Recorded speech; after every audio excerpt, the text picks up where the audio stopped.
Would you enter a 9-story building, knowing the enemy could be around every corner? Each floor brought a new risk, each door a new challenge. What happened next even surprised the soldiers themselves. They were dropped off at the wrong location, under constant pressure. They had to cross an open area, fully exposed. The plan seemed simple, but everything went off track. And still, they moved forward. In the heart of urban combat, Ukraine's elite Omega unit received an extremely high-risk mission to retake a strategic 9-story building under enemy occupation. If you want to understand how this mission ended and what Russian troops did after it was over, stay with us until the end of this video. What you are about to see contains real war footage. It is presented strictly for documentary purposes. We do not encourage violence. Recommended for 18+. In this documentary, we will analyze the assault on a 9-story building in Toretsk carried out by Ukraine's elite Special Forces unit, Omega. A mission was given. It was necessary to clear a 9-story building occupied by enemy forces. But the mission was not just about a 9-story building. It was part of a bigger plan. Russian forces were freely entering the area and occupying multiple buildings. Toretsk, located in the Donetsk region of eastern Ukraine, has become one of the epicenters of the conflict between Russia and Ukraine. Before the war, the city was home to over 30,000 residents. With the escalation of hostilities, that number dropped drastically to around 1,600, turning the urban landscape into a devastated and nearly deserted territory. In October 2024, Russian forces advanced through the eastern part of the city. By February 2025, the Russian Ministry of Defense announced it had taken full control of Toretsk. The claim was promptly disputed by Ukrainian authorities, who stated that fighting was still ongoing, particularly in the city's most strategic zones.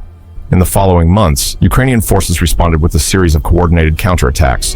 Ukrainian soldiers were closely monitoring the situation in the area, and troops were already positioned on the first floor of one of the building's entrances, holding their ground, while enemy forces had already taken up positions in the basement. The mission of the Special Forces was to clear the buildings and halt the enemy's advance. It was discovered that there was also a T-shaped building where enemy forces had established positions. Even the rooftop was under their control. However, the building was split in half, with Ukrainian forces on one side and Russian forces on the other. There was a perimeter to secure, and several surrounding buildings were fully under enemy control. The plan was actually quite simple. They needed to move from the 5-story building to the first entrance of the enemy-occupied building. From there, the rest of the mission would unfold as planned. But things didn't go exactly as expected. The soldiers were dropped off at a different location from the 5-story building where they were supposed to start and had to cross a dangerous area. That was the designated drop-off point, and this was the 5-story building from which they were supposed to move toward the 9-story building. But they ended up being dropped off at a different 5-story building. They decided to cross the inner courtyard, but that too was dangerous, as they were exposed to the 9-story building, which was under enemy control. As they crossed, they came under fire. At that moment, they were already organized and contacted the support group, as some of their comrades needed to be moved toward the 9-story building. The operation was supposed to begin with a signal, an RPG shot at the door of the first entrance. As they waited for the right moment, the RPG was fired and the command was given. "Let's go." As they moved out, even with a fire support group still covering them, there were many open areas, and enemy contact could happen at any second.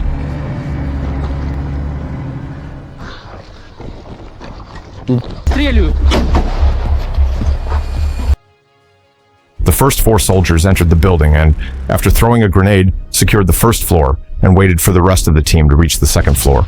The Special Forces began clearing the first floor. After securing it, they moved up to the second floor to ensure no enemies would come down and throw a grenade at the team.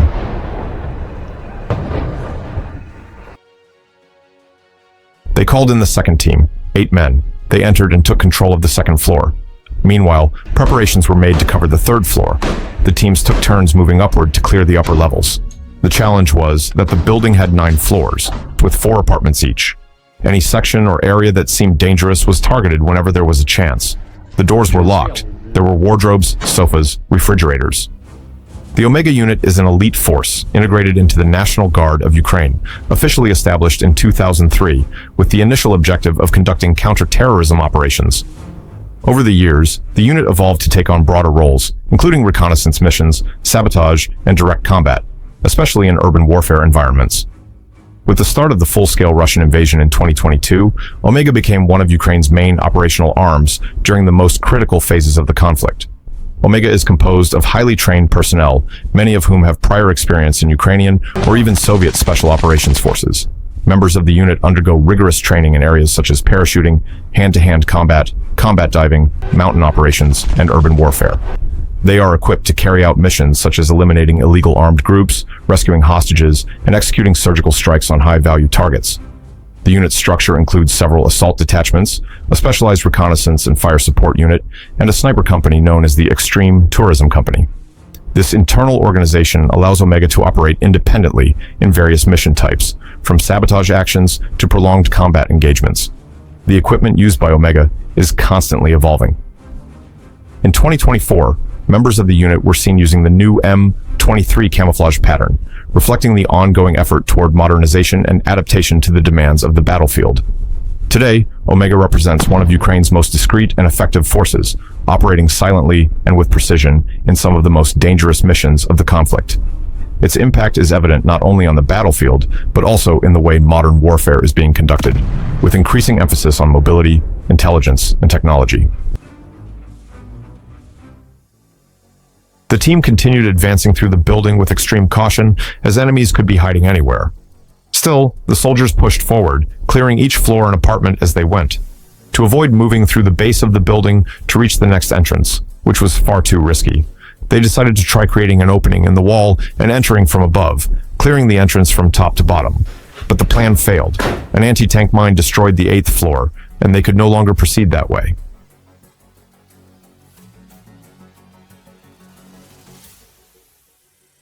To understand the power of an anti-tank mine explosion, just look at what it does to a house.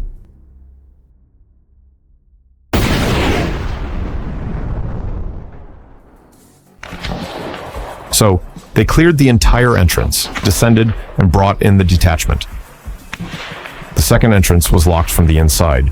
The doors were tied shut with shoelaces and elastic cords, and the soldiers broke through them with their hands. They went in, grenades flying, gunfire. It was clear there were enemies inside. Ammunition was scattered across the floor, along with Russian medals. Drone operators assisting the teams reported that as soon as the soldiers entered the building, the enemies began fleeing across the rooftops.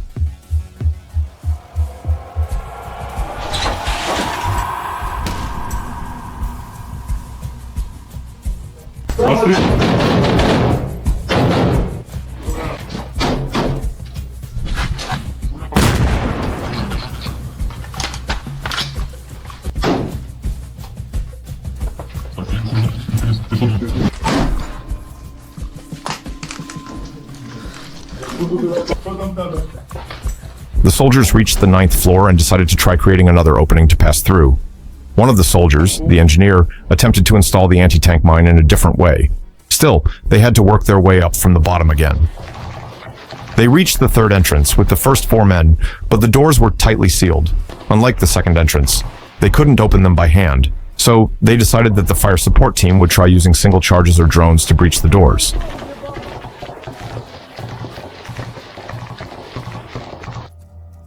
At the same time, technology began to play a decisive role.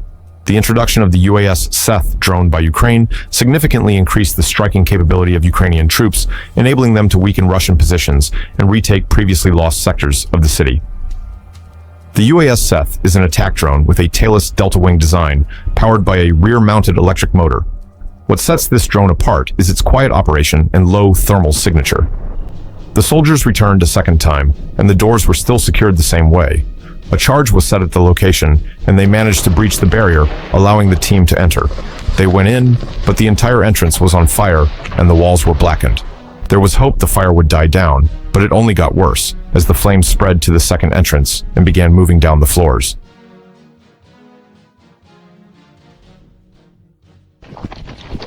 The team then returned to the 5-story building and climbed back in through a window for evacuation.